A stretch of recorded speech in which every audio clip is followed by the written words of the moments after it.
ما زلنا مستمرين مع حضراتكم في صباح القاهرة، ودلوقتي كمان محتاجين نتكلم أكتر عن الإعلام وعن دراسة الإعلام وعن طلاب الإعلام وعن الأجيال الجديدة للإعلام والإعلاميين المصريين الشباب. فالنهارده معانا الدكتورة نجلاء محمد حسين، مدرس الإعلام وفي قسم الإذاعة والتلفزيون كلية البنات جامعة عين شمس، للحديث أكثر عن عيد الإذاعة المصرية وكيف حافظت على مكانتها وتراثها رغم التطور التكنولوجي. دكتور نجلاء، أهلا بحضرتك، كل سنة وحضرتك طيبة وبخير. أهلا وسهلا وحضرتك طيب. منورانا يا فندم. أهلا وسهلا. يعني في البداية، ماذا يمثل عيد الإذاعة المصرية للإعلاميين تحديدا؟ هو طبعا مجرد ان عيد الاعلاميين في مصر هو متأرخ بتاريخ بدء الاذاعه الرسميه في مصر 31 مايو 1934. ولما قرروا ان هم يعملوا عيد الاعلاميين ما لقوش اجمل ولا اهم ولا ارقى من عيد الاذاعه، انه يكون عيد لكل الاعلام. وده في حد ذاته يدل على اهميه الاذاعه ودورها في حاجات كتير في حياتنا، سواء في كل بقى حاجه، في التوعيه، في السياسه، في التاريخ. يعني فاكيد هنتكلم بقى بقيه الحلقه عن كيف من وجهه نظر حضرتك كيف نجحت الاذاعه المصريه في الحفاظ على مكانتها عبر الاجيال المختلفه؟ الدليل على كده ان في كل الزمن اللي احنا فيه ده، وفي كل التطور التكنولوجي وكل ابلكيشنز الانترنت، ورغم ذلك الاذاعه المصريه سواء الحكوميه او الاذاعات الخاصه لسه موجوده، بل وبالعكس عددها بتتزايد كل يوم. في اجيال جديده من الاذاعيين الصغيرين واللي عندهم الموهبه كل يوم موجود. لو كانت الاذاعه يعني مش قويه ودورها مش مهم، ما كانتش هتفضل موجوده. يعني كان ناس كتير تنبؤوا بموت الاذاعه مجرد ما ظهر التلفزيون، لكنها استمرت. لما ظهر الانترنت نفس الحكايه، استمرت، بل واعداد الاذاعات بتزيد. بالظبط. ليه؟ لان كل وسيله وليها خصائصها اللي بتميزها عن بقيه الوسائل. تمام. الحاجه الثانيه كمان ايه؟ ان حتى من كتر قوه الاذاعه ومدى تاثيرها في حاجات كتير بقى، في الوعي وفي الثقافه حتى في تنميه الخيال وفي تنميه الشخصيه وفي التسليه، في كل حاجه. فده ادى ان بقى في حتى مع تطور التكنولوجيا ومع ظهور ابلكيشنز كتير على الموبايل وعلى الانترنت، بقى في حتى ابلكيشنز بتمثل، يعني هي تعتبر تطور للاذاعه. يعني هي ابلكيشنز خدت نفس مميزات الاذاعه، ولكن استفادت من التكنولوجيا الحديثه مع الحفاظ على مميزات الاذاعه. زي مثلا البودكاست. هو البودكاست ما هو الا تطور للاذاعه.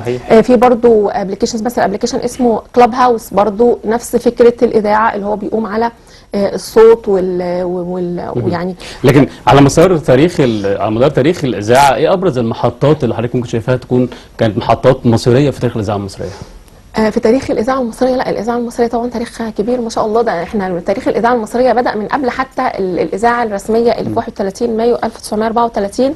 قبليها من العشرينات، يعني اصلا بدايه اول اكتشاف يعني موجات في العالم كان 1865 لما جيمس كلارك ماكسويل. ده لو هنتكلم تاريخيا بقى من ايام لا، كنت قصدي كمان محطات الاذاعه المصريه تحديدا. فانا قصدي اقول بس ان الاذاعه المصريه كانت من اوائل الدول في العالم اللي لما ظهرت الاذاعه بصفه عامه في العالم في 1906. احنا يعني كان اول بث اذاعي بالمعنى الاذاعه في 1906 على مستوى العالم. فاحنا في مصر الاذاعه بدات في العشرينيات، يعني في 1925 1926. بس كانت الاذاعات اللي هي الاذاعات الاهليه، اللي هي كانت الناس اي حد مثلا جاي من بره معاه الاجهزه الراديو القديمه دي بتاعت زمان، اللي هي بس يبقى في جهاز استقبال وجهاز ارسال. فكانت الاذاعات اهليه، الناس هي اللي اصحابها. يعني يعني كنا مثلا لما موعينا على الدنيا كنا فاكرين ان العكس، ان الاذاعه بدات حكوميه وبعدين جت الاذاعات الخاصه. لكن العكس، ده الاذاعه بدات خاصه اللي هي مرحله الاذاعات الاهليه في العشرينات، وبعدين بدات مرحله الاذاعه الرسميه الحكوميه اللي هي في سنه 34. فطبعا لنا ان نتخيل بقى كل تاريخنا كل محطات تاريخنا. احنا بنتكلم في 34، عندنا في اربعينات وخمسينات وستينات ظهور العديد من الشبكات المختلفه في الاذاعه. وحضرتك بتتكلم عن تاثيرها التاريخي في مراحل تاريخيه مختلفه. فاحنا لما نتكلم مثلا عن البدايات في 34 كنا لسه في الحكم الملكي. تمام. لما جت بقى ثوره يوليو في 52 كان ال الخطاب بتاع ثوره يوليو وان الثوره نجحت كان بصوت الرئيس انور السادات، كان في الاذاعه المصريه. كان اول خبر كان عن طريق الاذاعه المصريه في 52. لما نيجي برضو في قصه الخداع الاستراتيجي اللي مصر استخدمته في فتره بعد النكسه عشان نوصل لانتصار 73، كانت الاذاعه ليها دور مهم جدا في القصه دي. يعني كان عن طريق الاذاعه مساعده زي مع دور المخابرات ودور الجاسوسيه ودور كل خطه الخداع الاستراتيجي، كانت الاذاعه والاخبار اللي بتتقال فيها وانواع البرامج واخبار بقى ان ما فيش حاجه اسمها حرب واحنا مش هنحارب، كل ده كان عن طريق الاذاعه، لان هي الاذاعه ساعتها كانت المؤثر الاول في المصدر الاول للمعلومه، كان مصدر لمعلومه، وكانت فيها حاجه خطيره، كانت فيها المصداقيه. يعني الاذاعه لغايه دلوقتي اذاعه يعني مصداقيه. صحيح. يعني احنا الانترنت ما نقدرش نصدق فيه اي حاجه، الانترنت والذكاء الاصطناعي نكتشف بعدها ان هو ما كانش حقيقي، كله ممكن، لكن الاذاعه طول عمرها اكبر ما يميزها هي المصداقيه. صحيح. وحافظت على ده لغايه دلوقتي، بالذات الاذاعه المصريه الرسميه. سر ارتباط الجمهور بالبرامج والمسلسلات الاذاعيه المختلفه التراثيه تحديدا اللي هي يعني ظهرت قديما وفضلت مستمره معانا الى وقتنا هذا، ايه هو؟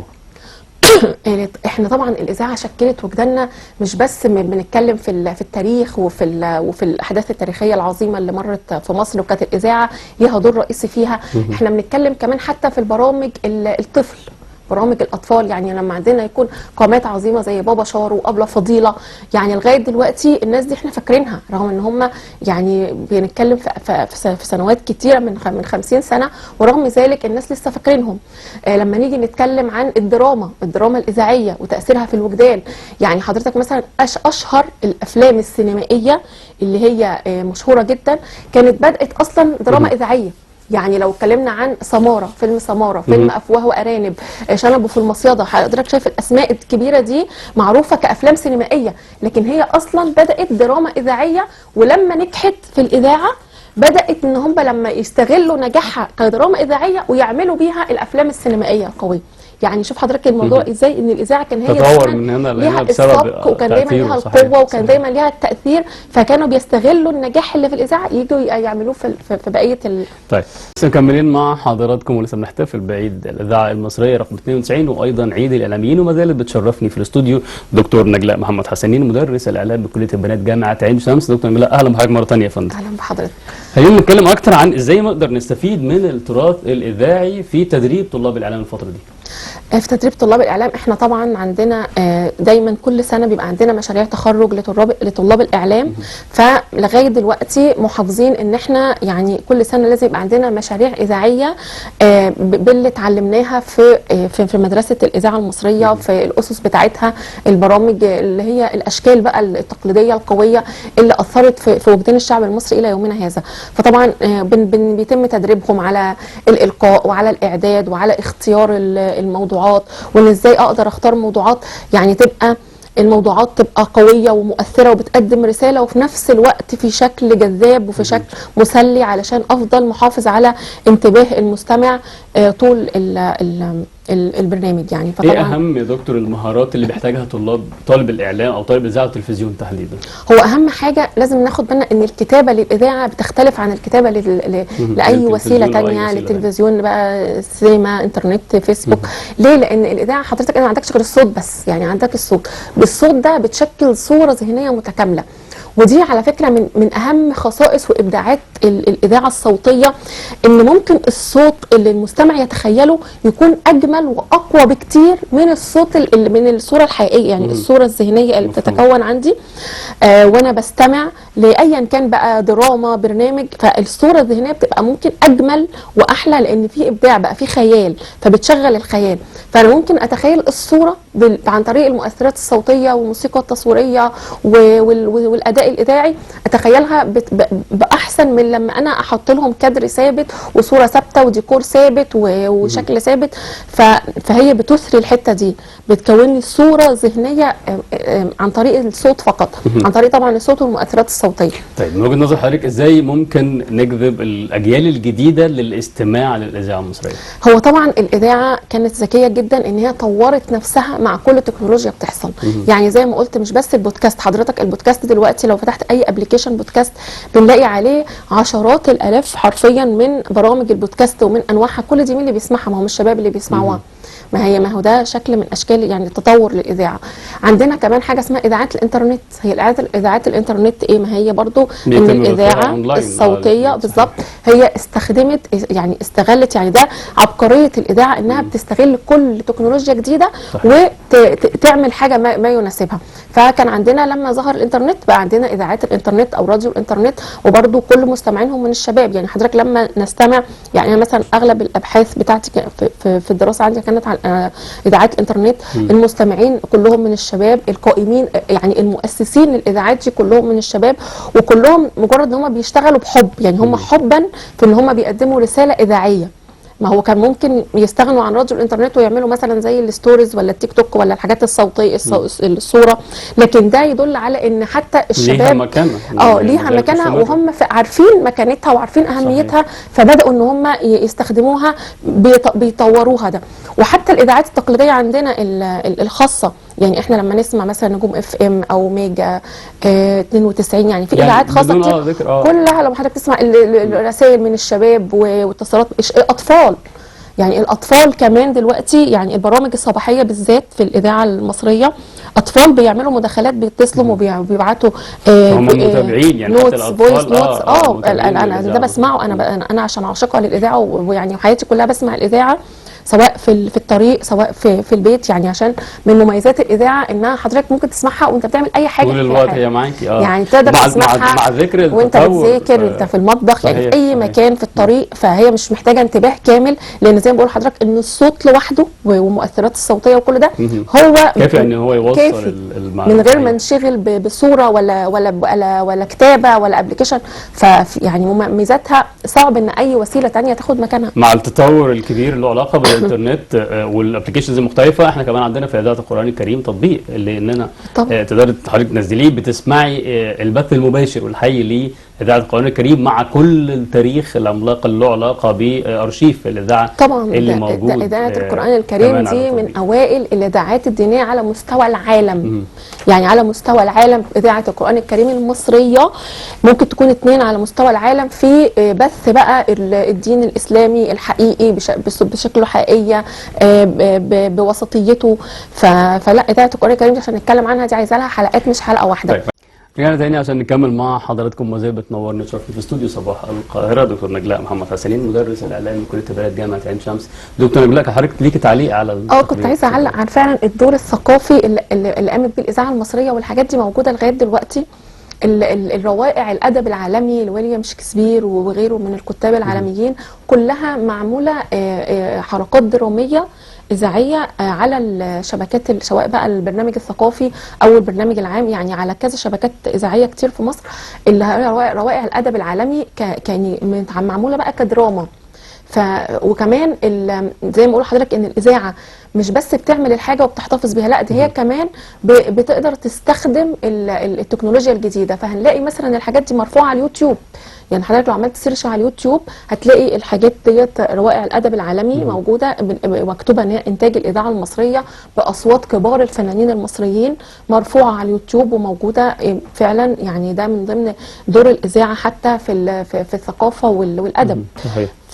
طيب عايز اتكلم كمان عن دور الجامعات وكليات الاعلام في يعني في فكره تطوير المحتوى الصوتي. حضرتك بتشتغلوا طول الوقت على ابحاث وعلى دراسات مختلفه عن اللي فات وعن اللي جاي. قد ايه ممكن يكون في ابحاث ليها علاقه بتطوير المحتوى الصوتي الفتره اللي جايه؟ هو طبعا اكتر حاجه يعني اتطورت في الاذاعه او بنركز عليها دلوقتي هي جوده الصوت. مع التقنيات التكنولوجيه الجديده دي كلها بقى عندنا جوده الصوت. ما بقاش زمان كانت الاذاعات كان ممكن يحصل عليها شوشره، وحتى في ايام الحروب بقى في الحرب العالميه او في الحروب بيننا وبين في ايام الاستعمار او كده كان بيحصل شوشره على الاذاعات، وكان بيبقى بيحصل في حاجه اسمها اللي هي الاذاعات الموجهه، ان ممكن دوله معاديه تحط الموجه بتاعتها على إذاعتها لدولة لدولة تانية تانية. عشان بقى تلعب في الروح النفسية، تبث معلومات صحيح. خاطئة، تبث شائعات. فده اللي ما بقاش موجود دلوقتي، حتة اللي هو بقى فيه تأمين للاتصال، بقى فيه يعني تأمين لجودة الصوت. بقى صعب ان حد يشوشر على حاجة، صعب ان حد، فجودة الصوت دلوقتي بقت يعني بقت كل مادة بتبقى اعلى واعلى، وصعب ان هو يتأثر عليها.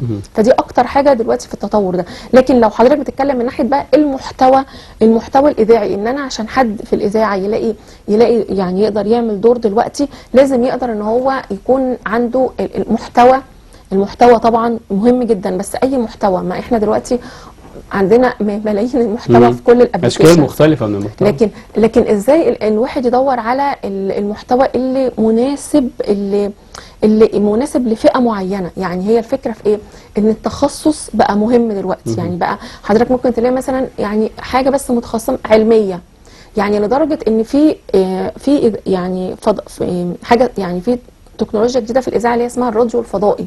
زي ما في فضائيات تلفزيونيه، في دلوقتي حاجه اسمها الراديو الفضائي، بس طبعا هي يعني بره اكتر في امريكا وفي الدول دي استخدموها اكتر، علشان في هناك الناس بتدفع فلوس عشان تشترك في قنوات الراديو الفضائي، زي ما احنا عندنا كده القنوات اللي هي مشفره اللي باشتراك في الفضائيات التلفزيونيه. ده موجود في الاذاعه. طب انا ايه اللي هيخلي حد يدفع فلوس عشان يسمع محطة إذاعية إلا إذا كان هو مهتم بالحتة دي في المحتوى؟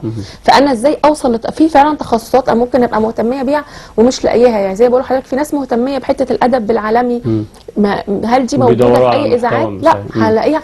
فهو بقى حتة التخصص، إن أنا إزاي أوصل، سواء أتخصص في محتوى ما يكونش ناس كتير ما بيتكلموا فيه، او في جمهور معين. ما هو حتى الجمهور دلوقتي احنا عندنا تفاوت في طبقات الجمهور، ما بقاش زي زمان ان الجمهور كله شريحه واحده بنسمع كل حاجه او بنتاثر بنفس الطريقه. لا، في دلوقتي اللي بنقول عليها تفتيت في الجمهور، في يعني كل شريحه معينه ليها، يعني حتى في نفس الشريحه العمريه مثلا من 14 ل 18 سنه، كل مجموعه فيهم بيحبوا ابلكيشن معين، او بيفضلوا محتوى معين، او بيفضلوا حتى لغه معينه. يعني فالفكره فكره ان انا ازاي اوصل انا عايزه اقول ايه والمين، اتخصص في ايه وهقدمه لمين. فطبعا لما انا بقى عارف انا محدده هدفي هقدم لمين، فبالتالي انا هكلمهم باسلوبهم، هكلمهم بالطريقه اللي تجذبهم، هكلمهم في الموضوعات اللي تهمهم، فاجذب انتباههم، فيفضلوا يعني اقدر اقدم بقى الرساله، يفضلوا موجودين طول الوقت، يفضلوا جمهوري المستمر والمستمع. كلمه اخيره يا دكتور بتوجهها للاذاعيين والاعلاميين في عيد الاعلاميين؟ انا يعني كل اللي هوجهه ان انا مبسوطه جدا وسعيده جدا، لان حقيقي عيد الاذاعه اللي هو عيد كل الاعلام المصري هو ليه لحظات مؤثره كتير في تاريخنا. يكفي ان احنا كل الانجازات اللي تمت في مصر في مجال الاعلام كانت بتتم كل سنه في عيد الاعلاميين. يعني لما اطلقنا الاقمار الصناعيه نايل سات 101 ونايل سات 102 كان ده بيتم في عيد الاعلاميين. لما اطلقنا اول قناه فضائيه مصريه كان في عيد الاعلاميين. فاحنا كان دايما عندنا، بس طبعا الكلام ده كان قبل الثوره، كان دايما عندنا كل سنه في عيد الاعلاميين بيضاف رصيد لانجازات الاعلام المصري بصفه عامه في عيد الاذاعه المصريه. شكرا.